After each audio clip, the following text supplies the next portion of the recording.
só para quem está perdido na sala, a gente vai falar sobre a suíte anti-spam gerenciável. Então, é uma suíte de aplicações aí que a gente vai apresentar. Pode passar. Tá? Então, quem sou eu? Sou o Bruno Loyola, sou analista de sistemas. Hoje eu trabalho na Celepar, que é a empresa de informática do estado do Paraná. Já estou lá há longos 9 anos, indo para 10 já. E sou especialista em segurança de rede pela UTP, Universidade do Tuiuti do Paraná. Pode passar. Todo mundo já sabe qual que é a definição de spam aqui, não? Eu vou deixar a palestra aberta. Não precisa ficar esperando até o fim da palestra para vocês fazerem pergunta. Vamos fazer junto aqui no meio, tá? Então, se tiverem qualquer dúvida, antes de passar o slide, ou recém passado o slide, se ficou alguma coisa pendente, faz a pergunta que eu respondo. Então, o que é spam aí? O nome do spam veio dessa latinha que vocês estão vendo aí, que é uma latinha de apresuntado, que era um apresuntado terrível, só que tinha um marketing extremamente forte. Então, o nome spam ficou conhecido por causa disso. Essa marca de apresuntado que tinha um gosto horrível, mas que tinha um marketing muito forte, e todo mundo recebia esse marketing do apresuntado spam e não gostava. Então, juntou o nome aí esse termo, né? Criou-se esse termo spam. Então, qualquer tipo de mensagem que vocês venham a receber que vocês não desejem, é spam, tá? Independente do que ela seja. Se for um e-mail marketing da americanas.com, do eBay, do Mercado Livre, qualquer coisa, você não quis receber, é spam, tá? Daí a gente vai entrar na classificação de que se ele deve ou não ser filtrado ou apresentado para você. Mas a classificação de spam é essa aí. Você recebeu um e-mail que você não desejava, você não solicitou, é spam. Daí, quais são os perigos do recebimento de spam? Captura de dados, óbvio, daí entra, na verdade, numa outra divisão que é chamada phishing, que é para você pegar dados da pessoa mesmo.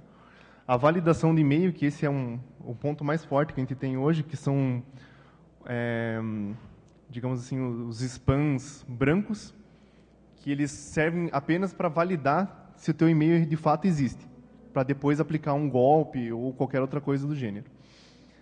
E daí os golpes e fraudes, né? Que, na verdade, ele pode usar para se passar por alguma coisa, ou, enfim, a partir do momento que ele já sabe que aquele teu e-mail existe, que você é você, ele começa a fazer outros tipos de envios de mensagem. Então, como a gente está falando de software livre, está num evento de software livre, quais são as vantagens de se usar uma suíte anti-spam em software livre? Customização, você tem a capacidade de customizar de qualquer jeito que você queira. A adaptatividade, então ele pode ser mutável a ponto de ele se encaixar na infra que você já tem. Você não precisa adaptar nada da tua infra para ele. Quer dizer, vai ter que ter uma adaptaçãozinha, mas é minúsculo. Baixo custo. Esse baixo custo aqui é para não dizer que não tem custo nenhum, tá? Você tem custo, claro, você vai ter custo da infra, você vai ter que ter alguma coisa para rodar ele, mas você não vai ter custo de licença nenhuma, pelo menos nessa parte que eu vou apresentar para vocês. E a implantação é rápida. Então, se vocês quiserem, por exemplo, Bruno, eu quero testar na empresa que eu trabalho, quero substituir uma ferramenta que a gente já usa. Para você substituir ele de forma assim para teste, para fazer um POC mesmo, vocês vão conseguir fazer isso em questão de horas. Claro que para você alimentar a base e tudo mais, isso aí vai demorar mais um pouco. Mas para você ter ela funcionando e você já conseguir mostrar isso para alguém, é questão de 1 hora você já tem o negócio inteiro funcionando, uma microinfra, digamos assim. Pode passar. Então, quais são os tipos de regras gerais que a gente vai trabalhar numa suíte de anti-spam? São as RBLs. Alguém já conhece a RBL aqui? Espero que já, né? Para quem trabalha com MTA, ele tem que ter muito medo das RBLs, porque, da mesma forma que ela protege o teu MTA de spam externo, o teu MTA ele pode entrar numa lista e você ser, como é que se diz, bloqueado para você enviar para determinados clientes, por exemplo, Yahoo, Gmail, que eles são muito fortes nessa questão da reputação do teu IP.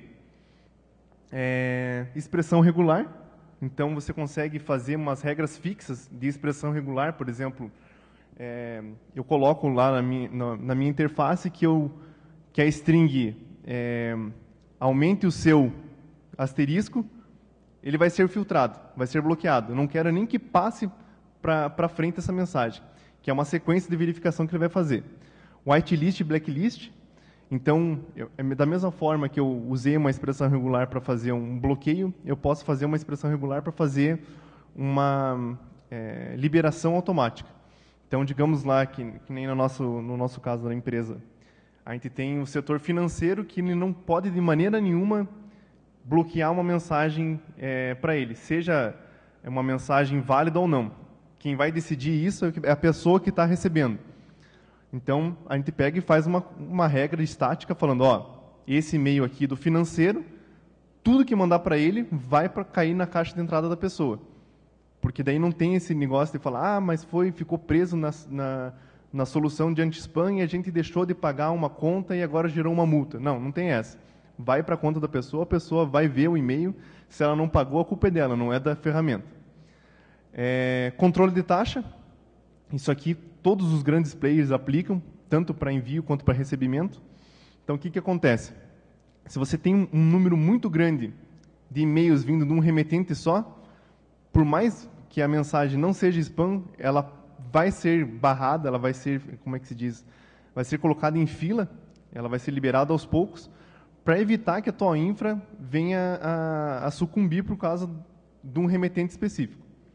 E a análise heurística, que esse é o ponto mais forte, aí, que é o que a gente usa uma ferramenta chamada DSpam. Vamos lá. O que é a análise heurística? Toda mensagem que vocês recebem e trafegam por essa ferramenta, ela vai ter todos os passos de verificação, ela vai passar pela verificação estática, tal. E o último passo dela é a análise heurística. O que ele vai fazer? Ele vai quebrar toda essa mensagem e vai armazenar em banco tokens. O que são esses tokens? São, como é que se diz, pedaços dessa mensagem que vão ser analisados posteriormente. Então, por exemplo, você recebeu uma mensagem lá que é atualização cadastral Banco Itaú urgente. O segundo token que ele vai gerar para essa mesma mensagem é atualização cadastral banco. Terceiro, atualização cadastral. 4, atualização urgente. Pode ver que ele já pegou a última parte do texto lá de cima. E assim por diante. Em cima desse texto, que é a atualização cadastral Banco Itaú urgente, ele vai quebrar várias vezes e vai gerar esses tokens e guardar em banco. O que vai acontecer? Se a tua base de dados está imatura, não tinha dado nenhum ainda, ele armazenou isso aqui e para ele isso aqui é uma mensagem válida. Ele vai entregar para o usuário, marcando, essa mensagem é válida. O usuário recebendo essa mensagem, ele vai falar, não, isso aqui não é válido, nem conta no Itaú eu tenho, como é que eu vou fazer uma atualização cadastral? Ele vai lá e marca, isso aqui é spam. No momento que ele marca que é spam, essa marcação volta no banco de dados, ele pega as strings que ele tinha quebrado antes e fala, tudo isso aqui é spam. Na próxima mensagem que você receber, que ela venha, atualização cadastral Itaú urgente, ela vai direto para a caixa de spam da pessoa, porque casou toda a string. Mas se vier uma mutação, por exemplo, atualização cadastral Banco Real urgente, ele pega e vai possivelmente classificar como spam também, mesmo com essa mutação, porque ele quebrou em vários pedaços. Então, ele tem uma ordenação que ele faz o seguinte. Na hora de classificar se a mensagem é ou não é spam, ele vai atribuir pontos para isso aqui. Então, tem lá, por exemplo, o algoritmo que nós usamos no estado do Paraná, que até estava discutindo com o nosso colega aqui antes, ele atribui uma pontuação fixa para cada um desses tokens. Então, digamos que ele vai contabilizar um ponto a mais para a classificação para cada um desses tokens que casarem com a mensagem que você recebeu nova. E existe um outro ponto que é, por exemplo, assim, um token que tenha mais palavras, ele vale mais pontos. Então, o token lá em cima, lá, que tem 1, 2, 3, 4, 5, ele teria 2 elevado a 5 pontos na hora de classificar a mensagem. Então, ele é uma classificação muito mais apurada, muito mais assertiva, digamos assim. Então, qual que é a vantagem dessa análise heurística, aí, se vocês já perceberam?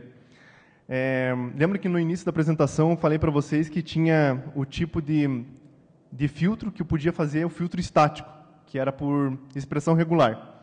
Qual que é a desvantagem da expressão regular? Já perceberam? Se eu pegasse e fizesse uma expressão regular para pegar esse tipo de mensagem, atualização cadastral, Banco Itaú urgente, e eu colocasse ela desse jeito, todinho, na expressão regular, quando tivesse qualquer mutação, podia até ser a substituição do cedilha por um C, ele não ia pegar, e a mensagem ia passar.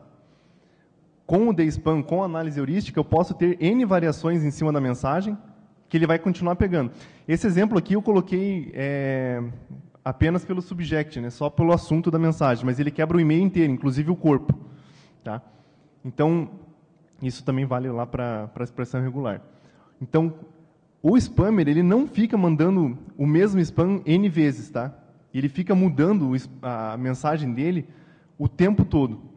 Para quem faz a análise de spam, vai perceber que às vezes ele coloca um hashzinho no meio da mensagem, que é só para alterar o tipo da mensagem mesmo. O nome ele fica variando, tem alguns spam que ele coloca, spammers, né, que eles colocam no fim da mensagem um colchetes e um código, que é para mudar o assunto da mensagem que ele está enviando. Dentro da mensagem ele vai colocar lá, boa tarde, Bruno, porque o meu e-mail é bruno @ alguma coisa. Então ele só vai quebrar, a inteligência da ferramenta dele é essa, quebrar o que vem antes do arroba. Então ele vai ter isso aí, essas variações, a tua ferramenta de spam pode não pegar, se ela estiver trabalhando de forma fixa, por conta dessa falha. Então, essa é uma grande vantagem. Daí, quais são os serviços que a gente usa nessa suíte, né? O Postfix, que vai cuidar do protocolo SMTP. O PolicyD, que trabalha junto com o Postfix lá, que é para fazer o controle das RBLs. E nele eu consigo atribuir qual que é o valor que eu estipulo como limite para ele classificar como remetente spammer ou não. E atribuir valores também para determinados tipos de RBLs. A gente sabe que tem RBL aqui, espalhado pelo mundo, que qualquer coisinha que você faça e dê um passinho para fora do quadrado, ela já coloca teu IP lá numa lista negra. Então, você, do mesmo modo que você cuida para que não caia, e às vezes acontece de você ficar numa lista dessa, você tem que ter a percepção de que teu cliente também pode ter acontecido alguma coisinha que não é, de fato, um spam, mas está na lista. Então, você tem que atribuir pesos para elas. Você não pode confiar cegamente numa lista só. Você tem que usar várias delas e atribuir pesos a cada uma delas. O Post Forward, que ele vai fazer esse controle de taxas, né, que eu falei lá no início da apresentação, que você tem que limitar o número de mensagens que você vai receber de um remetente específico, que é para você garantir que a tua infra tenha condições de tratar todas as mensagens que estão recebendo e que não fique, como é que se diz, vulnerável à queda por um remetente específico. O Clamav, que é o sistema de antivírus que a gente usa também, então todas as mensagens são verificadas pelo Clamav antes de entregar. O Postgres, que é o banco de dados que a gente usa para armazenar aqueles tokens que eu apresentei anteriormente. E o PGBouncer, que é só um pool de conexões para o banco de dados aí. A topologia que a gente usa na empresa hoje, só a título de curiosidade, atrás dessa topologia que vocês estão vendo aqui, com 5 nós temos 150 mil contas de e-mail. E a gente chega a trafegar por dia, normalmente por dia a gente trafega 1 milhão e 200 mil mensagens. E há picos, por exemplo, época de Natal, Dia das Mães, que ele dá pico de 3 milhões de mensagens que ele consegue filtrar por dia. E isso sem estourar os limites de conexões em nada. E é essa topologia aqui. São os 5 nós que fazem a verificação. Cada um desses 5 nós ele tem todas as regras fixas e um DSPAN instalado, que faz um acesso ao banco de dados. E nós temos o servidor de manutenção, onde a gente tem interfacezinha gráfica que eu vou mostrar para vocês mais para frente. As mensagens que são filtradas nisso aqui, elas passam para os servidores MX, que no nosso caso é um servidor MX só para relay das mensagens que chegam. Então, ele não vai direto para o servidor lá, mas isso é só uma curiosidade também da nossa topologia. A aplicação das regras estáticas. Então, a gente tem uma interface gráfica que a gente criou para facilitar a administração. Ela é escrita em PHP e ela armazena em banco de dados tudo que a gente fez de configuração. Digamos que um usuário específico ele marcou uma mensagem que seja spam. Na hora que ele marca como spam, além dele ir para a ferramenta e falar, essa mensagem aqui para esse usuário é spam, além dela fazer isso, ela pega e vai para a nossa estatística dizendo quais são as mensagens que mais são marcadas como spam. Então, em cima dessa estatística de marcação de spam, a gente pode fazer uma análise, pode ser proativo e bloquear essa mensagem antes que os outros usuários recebam. Então, a gente vai lá e vai fazer uma regra fixa mesmo, que é aquela regra por expressão regular. Como a gente trabalha com o nosso ambiente de e-mail, ele tem vários nós. A gente tem, hoje, só de front-end são 8, e de back-end são mais 11 servidores. Para a gente conseguir reunir tudo isso aí, a gente grava tudo nisso num banco. Esse banco, depois, ele é lido pelo Macron, que roda de minuto em minuto, vê se tem alteração no banco e reescreve as regras estáticas do postfix, lá na máquina. Bom, pode passar. Então, o caminho que ele vai seguir a mensagem aqui. Vai vir da internet. Quem recebe a mensagem vinda da internet direto é o postfix, pelo protocolo SMTP. Primeira coisa que ele faz quando ele recebe essa mensagem, ele não aceitou ainda, ele só recebeu a conexão do servidor que está mandando para ele. Ele recebeu esse pedido de entrega, ele vai entregar para o PolicyD e vai falar, verifique como é que está a reputação desse IP, desse remetente. O PolicyD pegou e falou, beleza, para mim está tranquilo, pode aceitar. Ele pega e vai passar para o post forward. Tá, desse remetente, quantos e-mails já chegou hoje? Ou na última hora? Está dentro do limite? Beleza, pode passar. Só depois que ele passou por esses 2 pontos, é que ele vai mandar para o DSPAN, que é a análise heurística. Lembra que eu falei que ele quebra a mensagem e grava em banco? Aquilo ali gera um I/O absurdo. Vocês têm ideia de mais ou menos quanto que tenha um banco de dados disso? A gente tem 150 mil usuários, oi? Um pouquinho mais. A gente já chegou, por limitação da infra, a 750 GB de banco. Ele vai muito mais. Se você liberar, ele passa de tera tranquilamente. Só que a gente tem limitação porque ele começa a degradar muito a performance. Hoje, o nosso banco tem cerca de 500 e pouquinhos GB em produção. Então, ele tem ele aumenta e diminui a cada semana, que ele tem umas rotinas de limpeza. Mas o que ele faz? Ele pega e deixa os tokens que estão sendo utilizados sempre armazenados.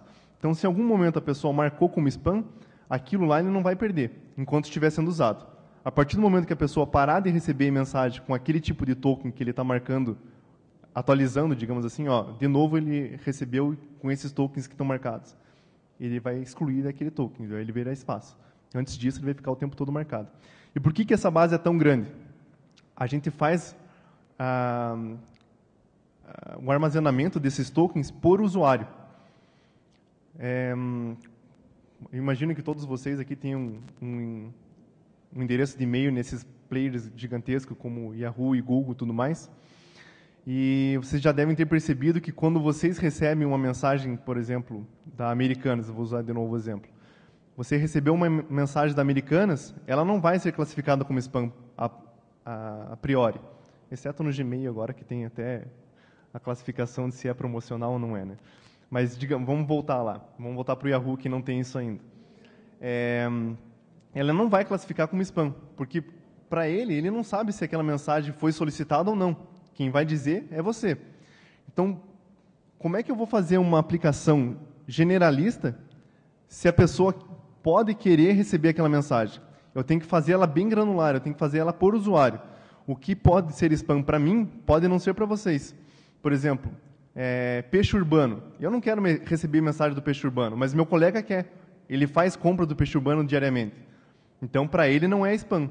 Então, eu tenho que ter essa granularidade. Eu tenho que quebrar, eu tenho que ter essa capacidade de filtrar as mensagens divididas por usuário. Então, depois que ele pega o DSpam à prova, o último passo é ele verificar se a mensagem tem ou não tem algum tipo de vírus anexado. Não tem vírus anexado, roteia para frente. Manda para o nosso relay lá, que vai distribuir entre os N servidores de MTA que a gente tem dentro da infra. Pode passar. Qual que é os desafios do e-mail corporativo? Aí entra aquele detalhe de novo. Por classificação, opinião própria, na verdade, e-mail corporativo não devia ser usado para nenhum tipo de prática pessoal. E-mail corporativo é só e-mail corporativo. Só e-mail de trabalho. Mas tem gente que, ou por, sei lá, ele gosta do endereço que ele tem lá, ele gosta que, quando passa o e-mail, venha, por exemplo, bruno@celepar. Ele quer mostrar que ele trabalha na Celepar. Ele só usa aquele e-mail. Então, é complicado para você, que trabalha na infra de uma empresa, ficar tratando casos que a pessoa quer usar para receber e-mail particular. Então, quais são os maiores desafios? E-mail marketing, esse é o que mais bomba, mala direta, redes sociais e compras online. O e-mail marketing e redes sociais são os piores. A gente tem bastante casos de usuários lá que ficam recebendo notificação de post de rede social. É uma porrada de coisa que ele manda por dia para cada um dos usuários. Então, isso aí é bem chato, assim. Se fosse depender de mim, eu bloqueava tudo, a pessoa não recebe. Inclusive, foi isso que eu fiz quando a gente implantou. Depois veio a choradeira. Ah, mas eu recebia, tá, mas não é para receber. Daí vai, libera. Porque a pessoa fica esperneando. Mas não é para usar. Rede social é para você, não é para a empresa. Se for para a empresa, beleza. Vai ter uma liberação para a empresa. Mas a maioria dela, a pessoa está usando para fins particulares mesmo. Pode passar. E agora eu vou mostrar como é que é a interface da ferramenta de gestão lá. O controle de versão, então você consegue ver aqui, a gente tem, ele mostra os nós que tem instalados, qual que é a versão de cada um dos arquivos de configuração, tanto no servidor quanto nos nós. Então ele vai falar, na tua ferramenta de gestão ele está na versão 152 de regra do tipo bypass. E nos teus nós ele está na 151. Na próxima vez que a Chrome passar dentro do banco de dados, ele vai ver que tem uma alteração no servidor, onde fica a gestão lá das regras, vai ver que a versão de lá é mais nova e vai aplicar para os nós também. Então, esse aqui é só para você ver, depois que você faz a edição de uma das regras, para você ver se ela já foi aplicada a todos os nós. Então, você já consegue validar. O que acontece aqui, por exemplo? O usuário liga para você e fala, Bruno, eu não estou recebendo mensagens vindas da DreamHost. Aí você vai lá, abre o log e vê que a mensagem da DreamHost está sendo filtrada porque alguma das regras que você tem estáticas acabou pegando aquilo por engano, ou porque antigamente era bloqueado, mas agora você tem que liberar. Então, você vai lá, faz a alteração da regra estática. No momento que você salva a regra, ele vai mudar o ID da regra que está gravada no banco. E você vem aqui e acompanha o momento que ela vai liberar no servidor que faz a verificação. Porque daí você pode solicitar para o usuário, falando, faz o teste de novo, ou você vai na fila, porque todas essas regras que eu coloco como regra estática, elas ficam presas, elas ficam retidas no servidor de anti-spam. Elas não passam para frente. A regra estática, por definição da nossa infraestrutura, a gente falou o seguinte, se ela casou com uma regra estática, ela vai segurar a mensagem, no nosso caso, por 30 dias. Então, ela vai segurar a mensagem, a pessoa não reclamou que não recebeu aquela mensagem, ela é expurgada. O remetente nem fica sabendo. Então, lembra que no início do slide eu peguei e falei para vocês que um dos maiores perigos é a validação do endereço. Você mandar para o remetente falando: sua mensagem foi bloqueada porque contém o caractere X. A hora que ele receber essa notificação de que a mensagem que ele enviou foi bloqueada porque contém o caractere X, a primeira coisa que ele vai fazer é remover o caractere X e mandar de novo. Então, você não pode avisar para ele por que a mensagem dele foi bloqueada e nem mesmo, se possível, avisar que foi. Ele que tem que falar que mandou e a pessoa não recebeu e ela entrar em contato, para evitar que a pessoa valide que aquele e-mail realmente existe, entendeu? Então, agora voltando um pouquinho, porque eu esqueci de falar isso. As regras estáticas, elas vão fazer esse bloqueio, as mensagens vão ficar paradas esperando alguma atitude durante 30 dias, e se não tiver nenhuma reclamação, elas são deletadas. E as mensagens que o sistema de DSpam, que é o que quebra em token, classificar como spam, ela vai encaminhar para a pasta spam do usuário. Então, não vai ficar lotando a pasta de spam do usuário, e também não vai correr o risco de você ficar validando o e-mail da pessoa, falando que o e-mail existe, ou negando a mensagem e perdendo esse histórico. Então, durante esses 30 dias, a mensagem que casou com alguma expressão irregular e tenha sido bloqueada, ela está lá esperando. Se a pessoa reclamar e você identificar que ela está lá bloqueada, você só vai e libera a mensagem. A pessoa vai receber. Como se a pessoa tivesse mandado agora, mesmo que tenha sido mandado 15 dias atrás.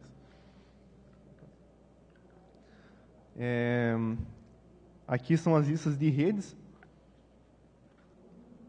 São as liberações que a gente tem por rede. Então, dentro da ferramenta aqui, quando a gente vai administrar, a gente pode definir que um range de IP, ou um IP específico, tem liberação para enviar, ou não tem. Então, eu posso definir, por exemplo, que um range de IP chinês nem tenta enviar aqui para dentro da nossa infra, porque eu não quero receber nada que venha de IP chinês. Eu coloco lá que aquele determinado range de IP, vamos lá, chutar um range de IP 178 ponto qualquer coisa, é um range que eu não quero receber. Eu falo para ele, esse range aqui, bateu, você nega a conexão. Nesse tipo de configuração, ele não vai reter a mensagem, ele vai se negar a conversar com aquele IP. Então, o remetente, na verdade, ele não vai receber nenhum tipo de alerta dizendo, foi bloqueado porque teu IP é mal visto pelo nosso sistema, nem nada. Na hora que ele tentar abrir uma conexão, o nosso servidor vai se negar e ele vai falar, não consegui conexão, acabou. Não fala nem por que mais.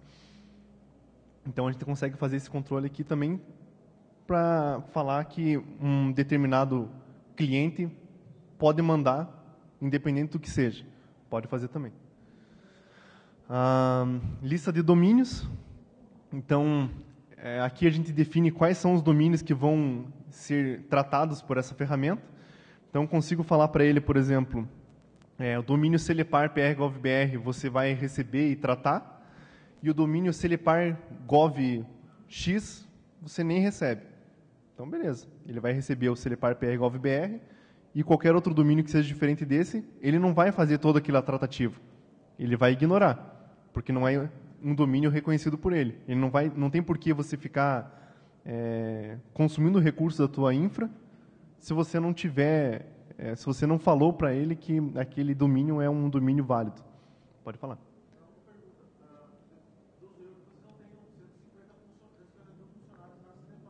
Não, na Celepar não.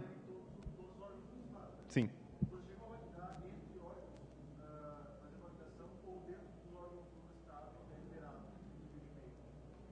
Então, a comunicação intra-órgãos, ela é toda liberada, não faz nenhum tipo de verificação. A gente tem, claro, tem toda a parte de log, mas ele não faz tratamento de spam, porque daí a gente entra numa outra coisa. A gente tem medidas administrativas para o usuário que manda spam. Então, se em algum momento a gente identificar que alguém está enviando e-mail, seja um e-mail malicioso, propaganda, qualquer coisa, a gente tem meios de fazer uma punição para aquele usuário em específico.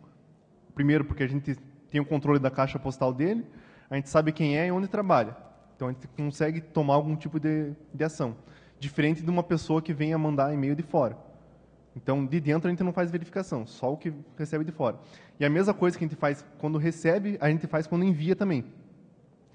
Porque, primeiro, a gente não quer causar mal a ninguém. O que acontece, que já aconteceu conosco, e acredito que não seja uma particularidade nossa. O usuário, quando define a senha dele, ele não está nem aí se a senha dele é forte ou não. E por mais que as políticas nossas de vários anos para cá seja uma senha forte, a pessoa tem que colocar uma senha alfanumérica, tem que ter um caractere especial, tem que ter número, blá, blá, blá. As pessoas que têm o sistema, têm a conta de e-mail há muito mais tempo, ela pode ter uma senha que é 123, 1234556. Então, se tiver qualquer pessoa mal intencionada fazendo rolando um robozinho para ficar testando senha, usuário e senha, usuário e senha, usuário e senha, vai chegar um determinado momento que ele vai casar lá, que a conta Bruno, a senha é 1234556, e vai ter acesso total a essa conta. Ela tendo acesso total a essa conta, ela pode ser boazinha e só ler os e-mails, ou ela pode ser um pouco mais malvada e começar a mandar e-mail para fora, ou para dentro também. Então, o que acontece? Toda mensagem que a gente envia que sai da nossa infraestrutura para a rede externa, a gente vai fazer as mesmas validações. Controle de taxa, então a gente controla a taxa e tem uma outra variante que é assim, além de controlar, a gente gera um alerta. Essa conta aqui está mandando muito e-mail. Ela é uma conta que deveria mandar tanto e-mail? Então deixa mandar. Não deveria. Então ela vai pegar e vai fazer uma análise. Tá, que tipo de mensagem está trafegando? É aí que a gente pega, geralmente, mensagens de contas que foram invadidas e que estão enviando, por exemplo, e-mail em russo, em e-mail em inglês. A gente pegou muito e-mail sendo enviado em alemão por conta disso aí. Então, respondendo de novo lá, não tem verificação interna, é só verificação para fora da nossa infra ou para dentro da nossa infra. Dentro da nossa infra, nem taxa de envio não tem. 100% liberado. Tem as outras, por exemplo, usuário para mandar para várias pessoas e dentro da infra, ou ele é realmente um hacker e vai lá e tenta descobrir a conta de todo mundo, ou ele manda para as listas. E daí existe uma lista de uma organização X. Só que essa lista da organização X, ela tem uma ACL que permite o envio só de determinados remetentes. Então, ele não vai conseguir mandar para uma lista. Tá? Então, ele vai ter que mandar usuário por usuário, e dentro da nossa ferramenta de e-mail lá, que é o Expresso, a gente tem um limite de destinatários que ele consegue colocar. Então, ou ele usa um cliente de e-mail qualquer para mandar para vários, ou vai cair nesse outro limite que tem na interface web.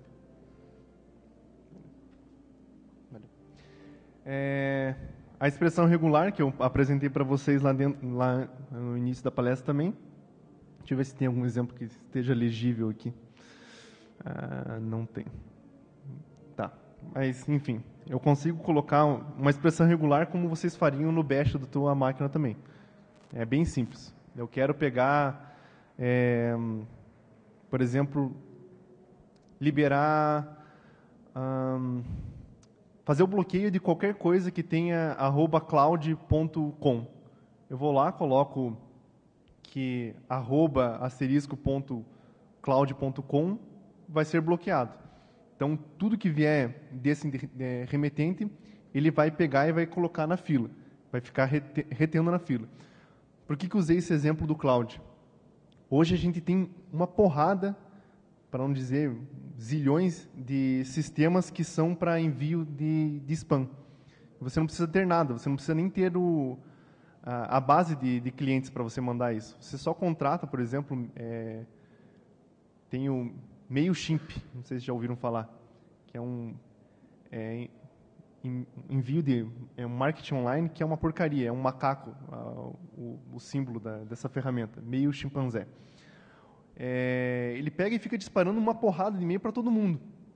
E o remetente dele, o que vem depois do @, ele fica mutando. Então, é uma sequência de números, no caso do MailChimp, é uma sequência de número, ponto .mail, ponto .chimp, e vários tipos de extensão. São .com, .net, .isso, .aquilo. Então, eu não preciso nem passar isso aqui para fazer aquela análise heurística. Como tem essa parte do meio que é MailChimp, qualquer coisa, que não é mutável, eu falo que tudo que vem com arroba, qualquer coisa, MailChimp, qualquer coisa, bloqueia. Se acontecer de vir um remetente válido no meio que acabe pegando com esse MailChimp, a gente faz a tratativa depois isoladamente. Mas, a princípio, todo mundo que tem MailChimp no meio da mensagem, ele vai bloquear. Então, qual que é a ideia de você fazer essa expressão regular? Primeiro, você trabalhar de forma proativa, porque a classificação pelo DSPAN, ela trabalha, como é que se diz? Ela precisa ter uma ação do usuário antes de fazer qualquer filtragem. Então, primeiro, para ela, se ela tem uma base de dados que está imatura ainda, começou hoje o usuário, para ela tudo é não spam, e a pessoa vai ter que falar o que é e o que não é, e a partir dali ela começa a fazer a gravação em cima do que ela está casando com os tokens, e ela consegue começar a classificar e criar novos tokens falando se é ou não é spam automaticamente também. Então, ela não fica engessada naqueles tokens que ela gerou anteriormente. Se ela tiver variação e aquela variação casou, todos os tokens que são novos, ela vai classificar como spam também, para que novas mutações sejam pegas automaticamente. Mas para eu não ter esse desgaste, esse consumo de infraestrutura, eu posso fazer essa análise direto pela expressão regular. O bypass ele funciona também como whitelist ou blacklist, né? Então aqui, no caso, eu tenho a definição da ação. Se eu coloco filter, eu coloco para ele, aceite, manda para frente. Então, tudo que casa com aquela parte lá do tipo da regra, ele vai passar para frente ou bloquear, né? De novo, é para evitar que ele fique consumindo muito recurso da parte do DSPAN que vai fazer o acesso ao banco, criar os tokens e tudo mais. E eu não preciso passar isso para frente a partir do momento que eu já tenho esse dado dizendo que aquele remetente ou ele é proibido ou ele realmente é liberado. Eu não tenho por que ficar tratando o e-mail daquele remetente. Acontece também da pessoa, por exemplo, não querer receber e-mails que venham do governo federal. Só que o governo federal, na visão do governo do Estado do Paraná, ele tem que ser recebido. Então, aqui eu venho e falo, governo federal vai ser aprovado, a pessoa não tem do que reclamar, ela vai ser entregue para a caixa da pessoa. Então, mesmo que ela marque como spam, vai continuar vindo na caixa de entrada dela, porque, por definição do governo do Estado do Paraná, aquele tipo de mensagem tem que ser recebida, independente se a pessoa queira receber ou não. Daí ela pode tratar por outros meios, filtrar essa mensagem para não aparecer direto na caixa de entrada dela, mas não é o sistema de anti-spam que vai fazer isso. O Smart Suggestion, que é a parte inicial lá que eu falei para vocês, se eu tenho uma mensagem que está recebendo lá, vamos usar um exemplo aqui, atualização cadastral, aquele que eu usei no início. Você viu que tem várias pessoas que estão marcando aquele e-mail de atualização cadastral como spam. Eu não preciso esperar que todo mundo que recebeu esse e-mail vá lá e marque para que a ferramenta de análise heurística comece a fazer essa filtragem. Eu já posso pegar aquele padrão de mensagens e criar uma regra estática, que vai aplicar para todo mundo, antes da pessoa receber. Então, eu não preciso ter esperar esse feedback do usuário. Pode passar. E agora vamos abrir para dúvidas aí. Alguém tem alguma coisa?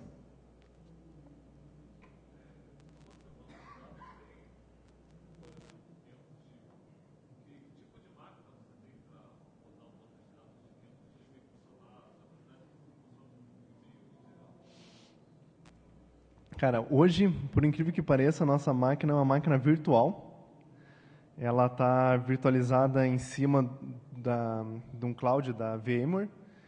ela não tem muito recurso, assim, ela é um servidor com 32 GB de RAM, um servidor virtual com 32 GB de RAM, são 8 CPUs, vCPUs, e ela aguenta o tranco tranquilamente. Não é o número de conexões, mas por quê? De novo, por mais que ele chegue a filtrar 3 milhões de mensagens por dia, não são 3 milhões de mensagens que vão para o banco de dados. A maioria dessas mensagens, cerca de 80%, 85%, elas são filtradas antes de chegar nessa parte de acesso ao banco. Elas vão ser pegas na expressão regular, vão ser pegas na parte de regra de bypass, na parte de regra de rede. Então, a ideia dessas regras que tem antes, ou na parte de RBL e tudo mais, é que você evite que a tua infra seja consumida desnecessariamente. Então, é bem tranquilo. Assim, a gente estipulou esse limite para não passar muito. Como eu falei para você, se eu liberar, ele passa de terabytes tranquilamente essa base de dados. E quanto maior ela fique, teoricamente, mais, como é que se diz, mais apurada, mais aguçada vai estar essa classificação. Né? Mais alguma dúvida? Pode falar.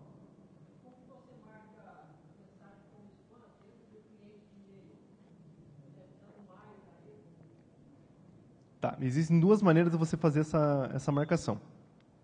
Na nossa estrutura aqui, toda mensagem que trafega, que a gente recebe, ele vai colocar no header da mensagem um ID, falando qual que é aquela mensagem, e reconhecendo todos os tokens que ele gerou. Então, quando a pessoa recebe a mensagem e classifica como spam, a nossa ferramenta web que a gente usa, ela pega esse header, quebra aquela string que tem o ID da mensagem que foi filtrada pelo sistema de spam e fala, ó, esse ID aqui é do tipo spam. Ele vai lá no banco, pega aquele ID, pega quais são os tokens e faz a marcação, dizendo, ó, tudo isso aqui é spam.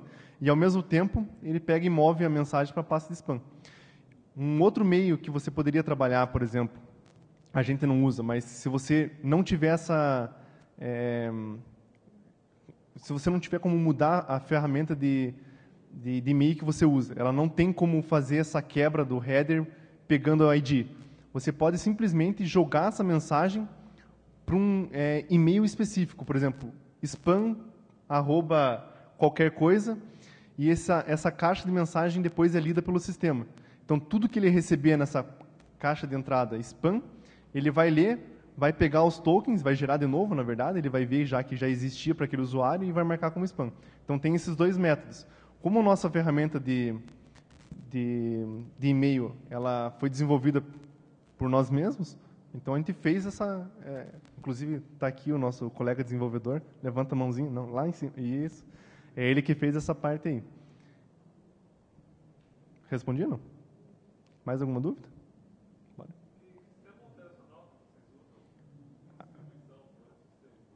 Bom, eu sou fanático do Debian. Estamos juntos, Linhares. Então, toda a parte do front-end aqui de recebimento é Debian. A única coisa que não é Debian daquela infraestrutura que eu mostrei para vocês é o banco de dados. Hoje, por ser uma equipe separada que administra o banco de dados, ele está em SUSE. Mas o resto é tudo Debian. Ele está em SUSE também, não é só por questões de que a pessoa que administra o banco gosta. É que o SUSE é homologado pelo nosso virtualizador. Então, se der qualquer problema, seja de gargalo ou qualquer coisa, a gente pega, liga para a BM e fala, ó, tá com um problema aqui, se vira, eu quero ter desempenho.